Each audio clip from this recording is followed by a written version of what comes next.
Hello friends, आप सभी का स्टडी हार्ट चैनल पे स्वागत है। मैं अशोक चोपड़ा। आज हम कुछ इंपॉर्टेंट करंट अफेयर्स देखेंगे, जिसमें फर्स्ट है external debt. Cumulative external debt India का 588 बिलियन यूएस डॉलर हो गया है मार्च एंड तक। तो हम सबसे पहले एक्सटर्नल डेट की डेफिनेशन देखते हैं कि total money owed by government, corporation और Indian citizen to foreign creditors, यानी कि विदेश से कितना मनी हमने लिया है वो हमारा एक्सटर्नल डेट कहलाता है। फॉरेन क्रेडिटर्स आपके फाइनेंशियल इंस्टीट्यूट भी हो सकते हैं, फाइनेंशियल इंस्टीट्यूट जैसे like world bank, IMF, commercial bank भी हो सकते हैं।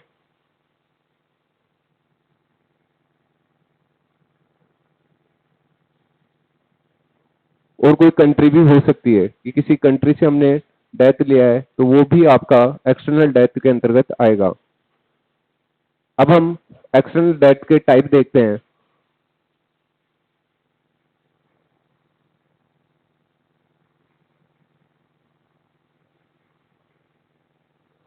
दो टाइप के से हम इसको डिवाइड कर सकते हैं। एक तो टाइम ड्यूरेशन,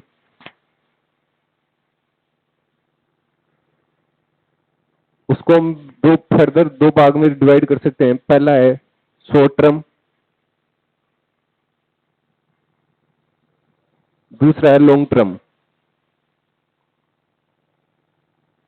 तो लॉन्ग टर्म की मेजोरिटी पीरियड 1 ईयर से ज्यादा रहेगा, जबकि शॉर्ट टर्म डेट का मेजोरिटी पीरियड 1 साल से कम रहेगा। तो दो टाइप से डिवाइड किया, long term, short term. Short term का जो मेजोरिटी पीरियड रहेगा वो 1 साल से कम रहेगा, जबकि लॉन्ग टर्म का मेजोरिटी पीरियड 1 साल से ज्यादा रहेगा। दूसरा डिवाइड कर सकते हैं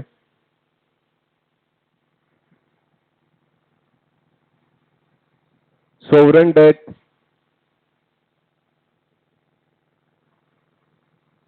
और नॉन सोवरेन डेट।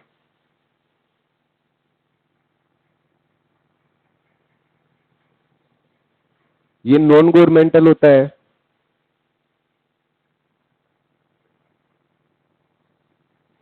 और ये गवर्नमेंटल रहेगा।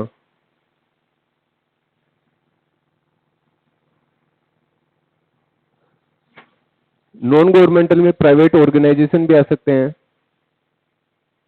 और सिटीजन भी आ जाएंगे। इसमें गवर्नमेंटल में गवर्नमेंट ने कितना डेट लिया है वो आएगा। नोट डाउन कर लो एक बार।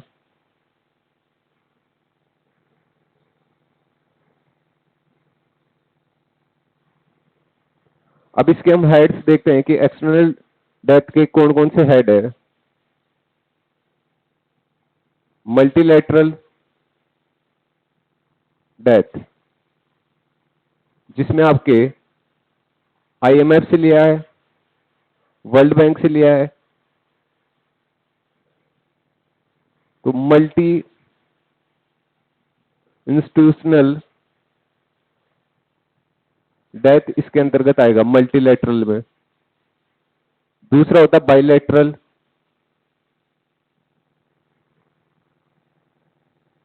बाइलैटरल डेट में किसी भी सोवरेन कंट्री से डेट है, डेट है वो आएगा, जिसमें आपका फॉर एग्जांपल आप ले लो रशिया, जापान। तो ये जो डेट है वो सोवरेन कंट्री से आएगा, रशिया या जापान, जैसे कोई भी कंट्री हो सकती है। एग्जांपल के लिए ये दो बताइए।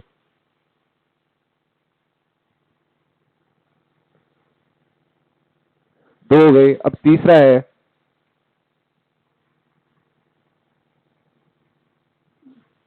एक्सपोर्ट क्रेडिट,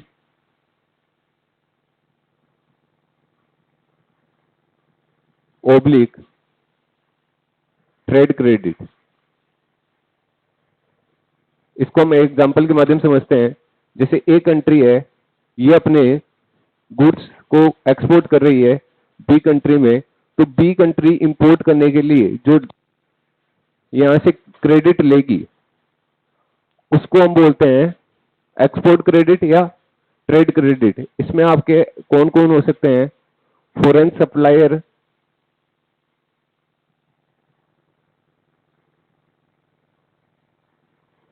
फाइनेंशियल इंस्टीट्यूट,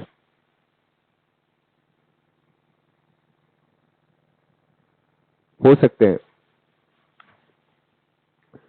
चौथे नंबर पे है नॉन रेजिडेंट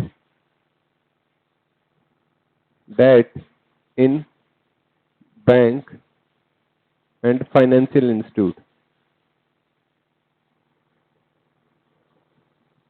जो नॉन रेजिडेंट सिटीजन है उनका मनी बैंक में है या फाइनेंशियल इंस्टीट्यूट्स में है, तो वो आपका नॉन रेजिडेंट डेट के अंतर्गत आएगा। पांचवा है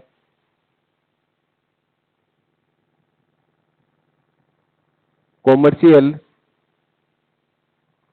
एक्सटर्नल डेट। इसके अंतर्गत आएगा डेट फ्रॉम कॉमर्शियल बैंक जो फॉरेन के हैं, फाइनेंस इंस्टीट्यूट,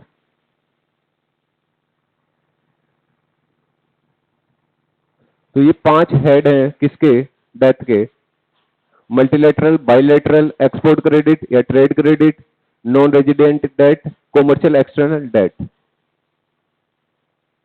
अब हम कुछ प्रीलिम्स के लिए इंपॉर्टेंट फैक्ट्स देखते हैं।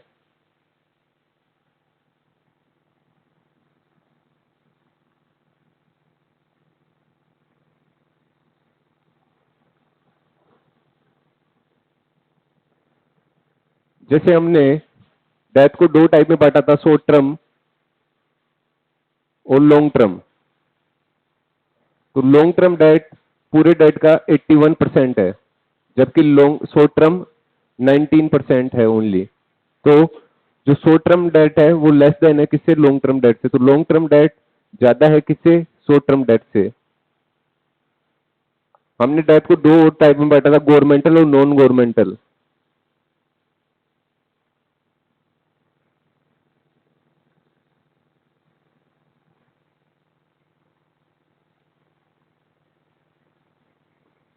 तो अभी हमारा डेट कितना है? 20.6% ऑफ जीडीपी। इस टाइम अपना एक्सटर्नल डेट कितना है? 20.6% ऑफ जीडीपी। तो इसमें जो नॉन गवर्नमेंटल है वो 70% करता है, जबकि ये 3.6 है। तो नॉन गवर्नमेंटल डेट से ज्यादा है। तो ये स्टेटमेंट में देखिए आपको ट्रू और फॉल्स पूछा जा सकता है कि कौन सा ज्यादा है कौन सा कम है।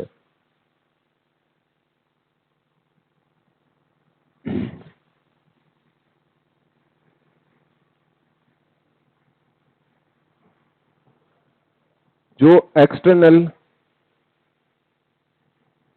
कॉमर्शियल डेट है वो पूरे डेट का 40% है। उसके बाद में आता है नॉन रेजिडेंट।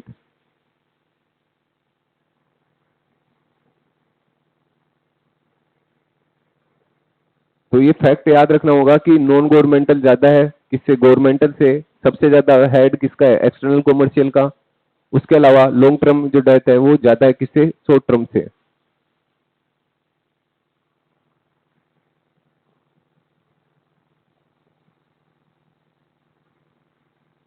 अब हम अगला टॉपिक देखते हैं, ह्यूमन कैपिटल इंडेक्स।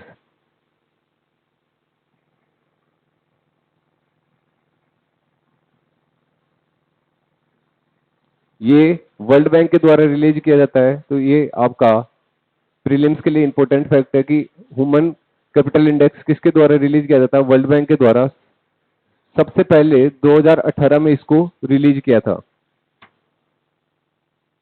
इंडिया की रैंक इस टाइम कितनी है? 116। और फर्स्ट रैंक है किसकी? सिंगापुर।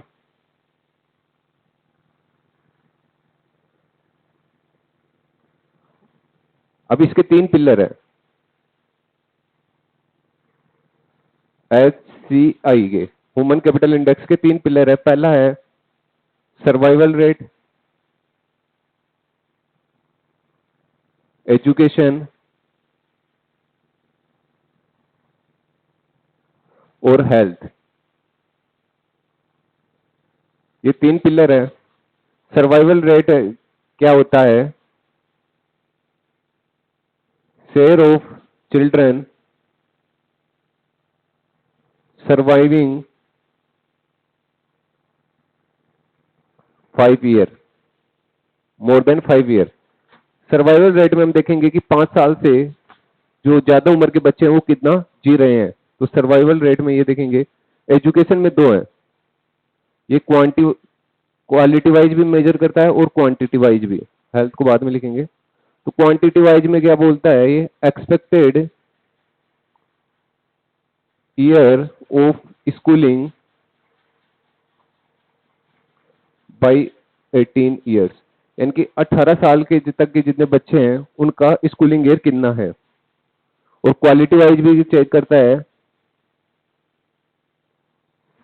जिसमें हार्मोनाइज्ड टेस्ट स्कोर कैलकुलेट किया जाता है। अब अपना बचा है थर्ड पिलर हेल्थ। हेल्थ में भी 2 सब डिवीजन है। पहला है सर्वाइवल, अडल्ट सर्वाइवल रेट। दूसरा है हेल्दी ग्रोथ रेट। इसमें 2 पार्टीशन किए गए हैं हेल्थ में, जिसमें पहला है अडल्ट सर्वाइवल रेट और दूसरा है हेल्दी ग्रोथ रेट। तो अडल्ट सर्वाइवल रेट में share of above 15 years old adult who survive 60 year. तो 15 साल से ऊपर जो भी अडल्ट हैं वो कब तक सर्वाइव कर रहे हैं? 60 ईयर तक, उसको देखा जाता है। ग्रोथ में हम standing rate in 5 year old जो चिल्ड्रन है उनमें देखते हैं। स्टैंडिंग क्या होती है? लो हाइट फॉर एज, कि एज के मुताबिक उनकी हाइट नहीं बढ़ रही तो उसको हम स्टैंडिंग बोलते हैं। तो ये देखे जाते हैं 3 parameter: health, survival rate, education.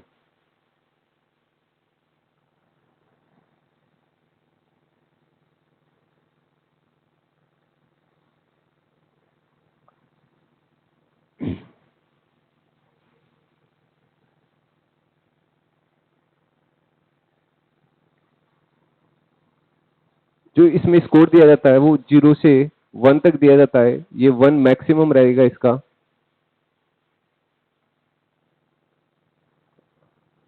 यानी कि उन्होंने हेल्थ और एजुकेशन का पूरा यूटिलाइज किया है जिनका स्कोर 1 है। अब ये क्या मेजर करता है? It's measure capital loss of every country due to lack of education and health. यानी कि हेल्थ और एजुकेशन के कारण एक कंट्री को कितना कैपिटल लॉस हो रहा है, ये आपका ह्यूमन कैपिटल इंडेक्स मेजर करता है।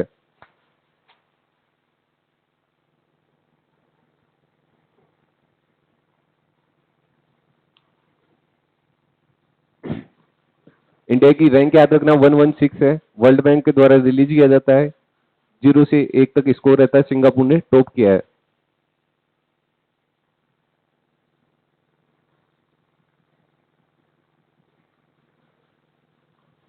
अब हम कोविड के बारे में कुछ देखते हैं। चाइना में लोकली ट्रांसमिशन रुक गया है कोविड-19 का। तो उसमें कुछ टर्म्स है वो इंपॉर्टेंट है प्रीलिम्स के लिए। सीरियल इंटरवल, सीरियल इंटरवल क्या होगा इसमें? जैसे मान लीजिए एक एक्स पर्सन है और वाई, ये दोनों साथ रह रहे हैं। इसमें जो सिम्टम एक्सपोजर हुए वो किसी डेट मान लीजिए ए को हुए और इसमें जो सिम्टम्स है वो बी डेट को हुए, तो इन दोनों के बीच का दर बी माइनस ए, जो आपके इसके कारण एक्स के कारण इसमें क्या होगा, वायरस ट्रांसमिट होगा और इसके सिम्टम एक्सपोजर हुए होंगे, तो इन दोनों के बीच का जब से सिम्टम आए दोनों में, उनके डिफरेंस को हम बोलते हैं सीरियल इंटरवल। इसी के साथ हमें एक याद रखना होगा, इंक्यूबेशन पीरियड भी इंपॉर्टेंट है।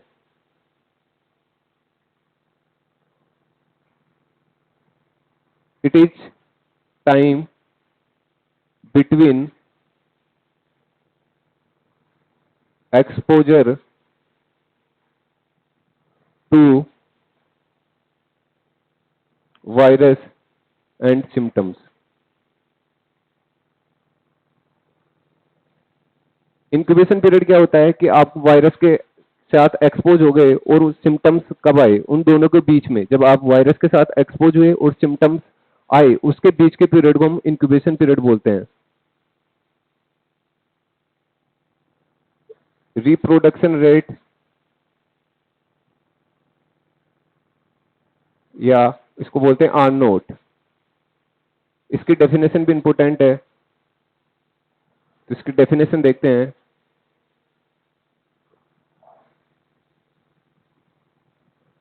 Number of person infected by single infected person।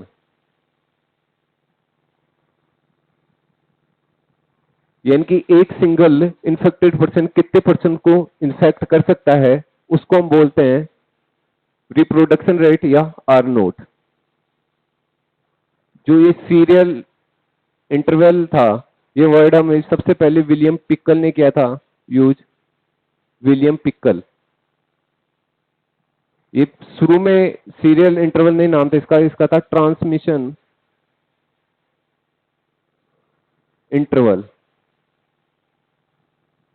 इसका शुरू में क्या नाम था, ट्रांसमिशन इंटरवल था। जब यूरोप में हेपेटाइटिस एपिडेमिक आई थी, तब उन्होंने विलियम पिकल ने ट्रांसमिशन इंटरवल का यूज किया था। धन्यवाद।